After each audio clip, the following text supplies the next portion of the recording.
এখানে বোঝা যায় আমরা দুই জায়গায় বলতে পারি, একটা চিন্তায় নামাজের সময় আর একটা যখন কোন লোক মারা যায়, আমরা যখন জানাজায় আসি, সকলের ভেদাভেদ ভুলে গিয়ে আমরা এক কাতারে দাঁড়াই। আল্লাহ তুমি এইভাবে এই অবস্থা যখন সৃষ্টি করেছো, নিশ্চয়ই এটা জীবন ব্যবস্থার একটা বড় নিয়ামত, একটু পথ। তাহলে এইভাবে আমাদের চলতে হবে। আমরা যেভাবে যে অবস্থায় করি না কেন, আল্লাহর আইন ছাড়া কোনো কিছুতে কল্যাণ নেই। এত অকল্যাণ চলে যাবে, 10 জনের অর্থ সম্পদ চলে যাবে এক একজনের পকেটে, দেশ রাষ্ট্র সব খোলা হয়ে যাবে। আমি আপনি সুবহানাল্লাহ আলহামদুলিল্লাহ করবো, কোনো কিছু হবে না। এই জন্য সকলকেই একমত হতে হবে।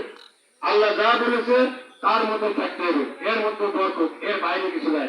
আজকে আমি বড় ধনী আছি আমার কথায়, কালকে আর একজন আছে আর একজন কথায়, আর একজন, এই হয়ে যাবে। কিন্তু কথা কিন্তু একরকম হচ্ছে না, যার যার কিছু তার তার, অর্থাৎ তাগুতিবাদ। আল্লাহর আইন, আল্লাহর হুকুম, প্রত্যেকটা জিনিস মানবো নাকি পাবো, কল্যাণ হবে। আর